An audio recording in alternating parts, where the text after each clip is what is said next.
Muito bom dia para você. Nesta terça-feira, seguimos em frente após a derrota na final do Campeonato Carioca. Não tem muito tempo para pensar. Quinta-feira já tem Campeonato Brasileiro novamente. Remo e Fluminense em Belém. Inclusive, estou partindo no fim da manhã desta terça lá para Belém para já iniciar a nossa cobertura aqui no canal do Lessa, no Jornada KTO 1902. Mais um jogo fora de casa, sempre lado a lado com o Fluminense. A gente segue a nossa vida em busca de objetivos maiores neste ano de 2026 e tem muita coisa ainda para acontecer nesta temporada. Então a gente vai agora falar sobre muitas coisas. Ontem teve premiação no Campeonato Carioca, inclusive metade do time, metade da seleção do Cariocão é do Fluminense. Fábio foi eleito o melhor jogador do campeonato. Vou trazer para vocês detalhes aqui, também falar sobre Rodrigo Castilho, que pode ser regularizado hoje. Alisson, inclusive, já foi.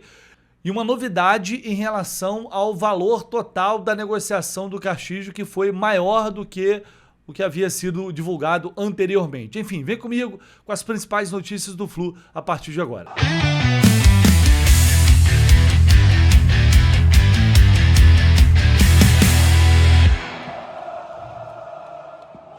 Ontem à noite aconteceu a festa de premiação do Campeonato Carioca e o goleiro Fábio representou o Fluminense como o melhor jogador da competição, eleito o melhor do campeonato. O Fábio, que segue sendo um jogador absurdo, é inacreditável o que esse cara segue fazendo.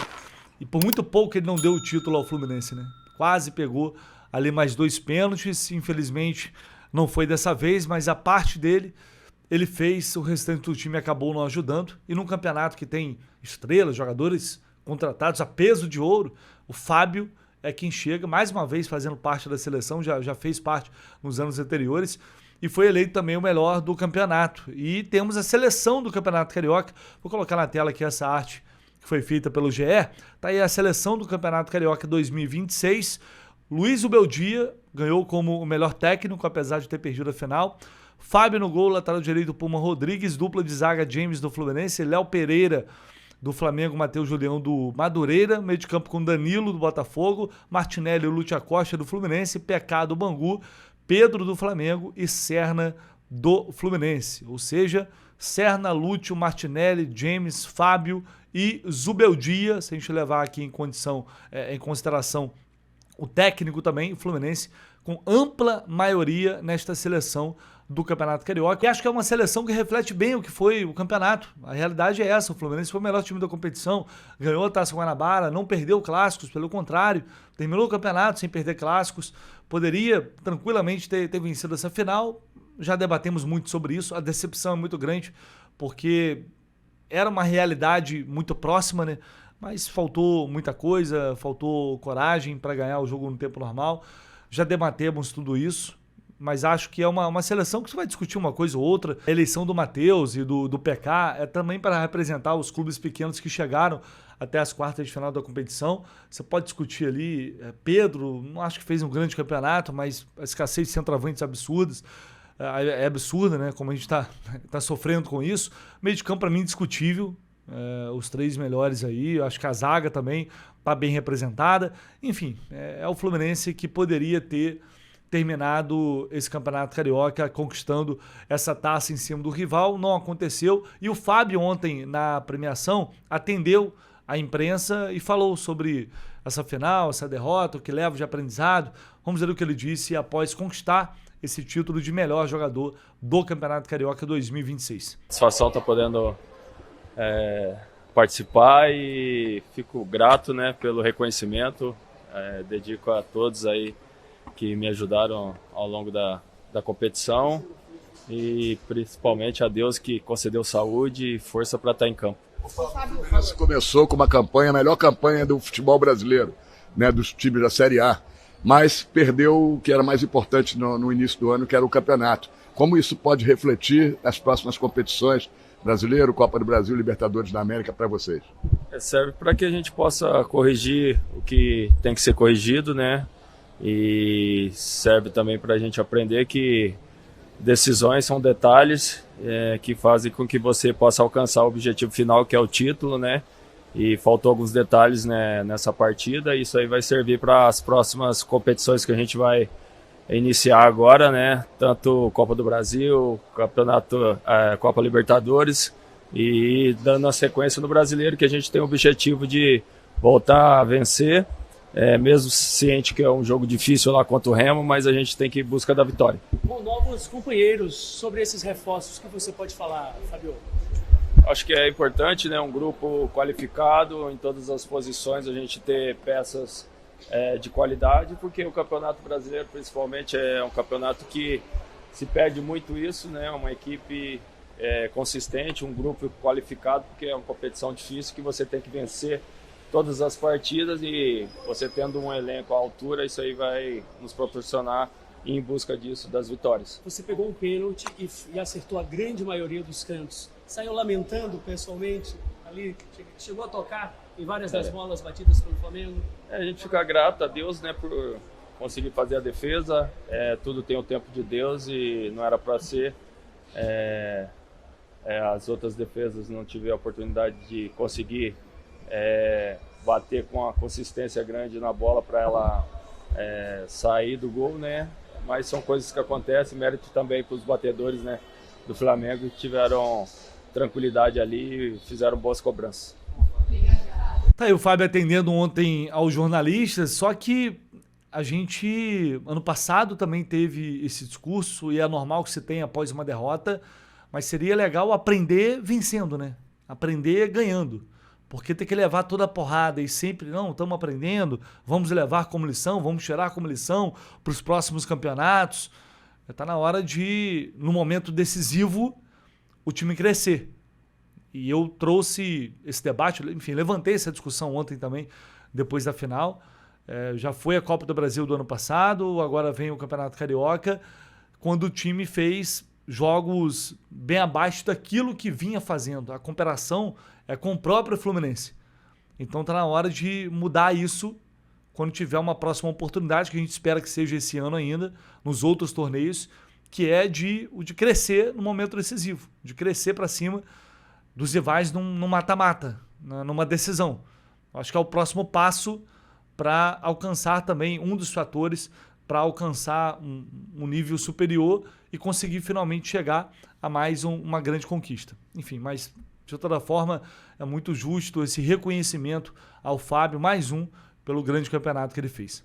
Bom, hoje o Fluminense treina no CT Carlos Sachiri e a gente fica agora na expectativa pelos reforços, porque ontem Alisson apareceu no bid. Alisson, que inclusive foi alvo também de muitas críticas novamente da torcida do São Paulo, porque ele se manifestou nas redes sociais mandando uma indireta, bem direta pro Crespo. Uma sequência de posts aqui nas redes sociais, vou até trazer aqui. Não mexa em rede social, esse mexa aqui com CH é desesperador, né? Você vê que, pelo jeito, não passou pela assessoria de imprensa mesmo. Mas hoje é um dia totalmente diferente. Deus nunca dorme, a verdade sempre aparece. Caráter, para mim, nunca se negocia.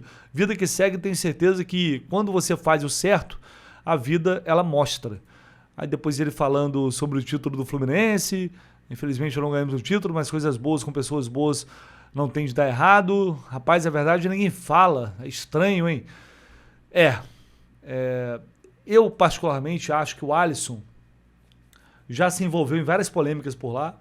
Teve toda a situação dele ir pro CT do Corinthians, a negociação melar e depois ter que voltar com o rabo entre as pernas. E agora já tá aqui no Fluminense. Então, assim, perdeu uma oportunidade de ficar calado, né? Convenhamos, já tá num outro clube, numa outra situação, numa outra realidade. Acho que não tem que ficar falando do técnico que foi demitido lá. Ele fez esse post minutos após o Crespo ter sido demitido no São Paulo. E aí, enfim, isso fez com que várias críticas que se tinha a ele lá no São Paulo vieram à tona também, dizendo que ele estava conspirando dentro do elenco contra o treinador, que ele ficou insatisfeito e ficou putinho porque o Crespo não botou ele para jogar, botou ele na reserva, por isso que ele foi pro Corinthians, de pirraça também. Enfim, é um negócio completamente desnecessário. Acho que o Alisson tem que focar agora em voltar a jogar bola. E o Fluminense, para ele, pode ser uma oportunidade para isso. Com um técnico que o conhece muito bem, que ele já cansou de elogiar. Então, Alisson, vamos virar a chavinha e focar agora no seu novo desafio, porque você vai ter que chegar aqui e provar que tem condições de jogar no Fluminense. E provar que tem condições de ter espaço nesse elenco. E só se prova isso jogando bola. Então, eu espero que você possa chegar aqui agora zerar a cabeça, colocar a cabeça no lugar e brigar pelo seu espaço. Porque com vaga cativa, se era essa a expectativa que ele tem, com certeza que, bom, pelo menos eu acho, né, que não vai ter. Ele foi regularizado no bid e, portanto, está liberado para estrear já na quinta-feira contra o Remo. Não tem impedimento físico, porque ele já vinha treinando, ia ser relacionado lá no São Paulo, inclusive pelo Crespo. Então a tendência é de que, a depender só da confirmação da comissão técnica, é de que ele viaje com a delegação, com o grupo e faça parte, portanto, e com condições de fazer até a sua estreia com a camisa do Fluminense. E agora a expectativa fica pela regularização do Castillo. O nome dele já era para ter aparecido no bid nesta segunda-feira. Não aconteceu por alguma pendência, porque a informação que eu tinha na sexta-feira passada, inclusive quando o nome do Midjan apareceu no bid, ele foi regularizado rapidamente, era de que o Castillo na segunda ele também seria regularizado. Talvez tenha pintado algum problema de última hora, o Lanús atrasou um pouco, demorou um pouquinho a mandar a documentação do Castillo, por isso o Fluminense não conseguiu dar entrada no bid na sexta-feira, isso ficou para segunda, então tem que ser feito hoje para que ele tenha condições de jogar na quinta-feira. A gente vai acompanhar ao longo do dia, eu acho que vai rolar, acho que vai acontecer, e aí, novamente, vai depender apenas do Zubeldia para levar os 3 reforços para Belém para enfrentar o Remo. Midjan, Castillo e também o Alisson. E ainda sobre o Castillo, ontem os amigos lá da Central Fluminense, mais precisamente o Wilson Forte, publicou uma informação trazendo uma novidade relevante na negociação que trouxe o Castillo para o Fluminense. Vocês vão lembrar que na reta final ali, no último dia da janela, quando a negociação ela foi sacramentada e tudo foi feito de última hora, porque, inclusive, a gente traz a informação que a negociação poderia travar, porque o Lanús estava exigindo que o Fluminense arcasse com toda a parte ali, a carga de imposto que incide ali sobre o negócio desse tamanho. Então, basicamente, o Fluminense teria que cobrir todos os impostos, porque o Lanús queria receber 10 milhões de dólares na mão. E isso não é padrão numa negociação, isso não é normal. Por isso ela quase acabou melando. Só que alguém tinha que ceder, não havia muito mais espaço para debate, e por isso a atualização vem muito rápido. Porque bastava alguém dizer, tudo bem, vamos fazer dessa forma. E aí a coisa vai ser concluída. Ou não, vamos aceitar a forma anterior. Por isso, logo depois, minutos depois, tem uma atualização dizendo que o negócio estava fechado, estava sacramentado. Alguém cedeu. E aí restava apurar. O Fluminense cedeu, aceitou pagar a mais em relação aos impostos, ou o Lanús fechou o negócio da forma como estava desenhado antes. E aí, de acordo com essa informação do Wilson Forte, o Fluminense aceitou pagar mais ou menos 3 milhões de dólares para concluir a operação, além dos 10 milhões que o Lanús vai receber. Então isso, na brincadeira, mais ou menos vai superar a casa de 67 milhões de reais essa negociação pelo Castillo. E aí essa informação chegou para a gente no Jornada, inclusive o Cauã Tinoco estava apurando isso, ele traz essa informação pra gente, só que véspera de final, depois já é o dia do jogo, a gente acabou não conseguindo confirmar, não conseguindo aprofundar essa apuração, mas de fato essa informação chegou pra gente. A mesma informação que foi aí já noticiada agora, portanto, lá pela Central Fluminense. O que chegou pra gente foi que o negócio custaria ao todo para o Fluminense cerca de 14 milhões de dólares. E agora isso bate com essa apuração da Central Fluminense, ou seja, provavelmente é isso, o Fluminense cedeu e por isso a negociação acabou acontecendo. Isso mostra mais uma vez o desespero da diretoria em fechar essa negociação no último dia da janela, porque senão não ia vir ninguém, e foi aquilo que eu falei ao longo de todo esse processo extremamente desgastante nessa janela, em busca desse camisa 9. Várias situações foram tentadas, acabaram não dando certo, fracassando. A última opção passa a ser o Castillo, e aí o Lanús percebe o desespero do Fluminense, percebe que provavelmente o Fluminense toparia fazer tudo para não ver mais uma negociação sendo frustrada, fracassada, e aceitou pagar esse valor. O que aumenta ainda mais a responsabilidade de todos os envolvidos nessa operação. Que o Castillo pode ajudar, Eu acho que, inclusive, ele é um cara que vai acrescentar características muito importantes. Ontem, por exemplo, foi mais um exemplo na final. O Fluminense precisava de um jogador alto para brigar por essa bola longa, por baixo, por cima, coisa que o John Kennedy não consegue. Ontem se viu dominado pelos zagueiros do Flamengo. Quando o Fluminense, naquele momento de pressão, de marcação-pressão, sem conseguir sair jogando com a bola no chão, utilizando o artifício da bola longa porque não tinha outra solução, não tinha ninguém lá para brigar.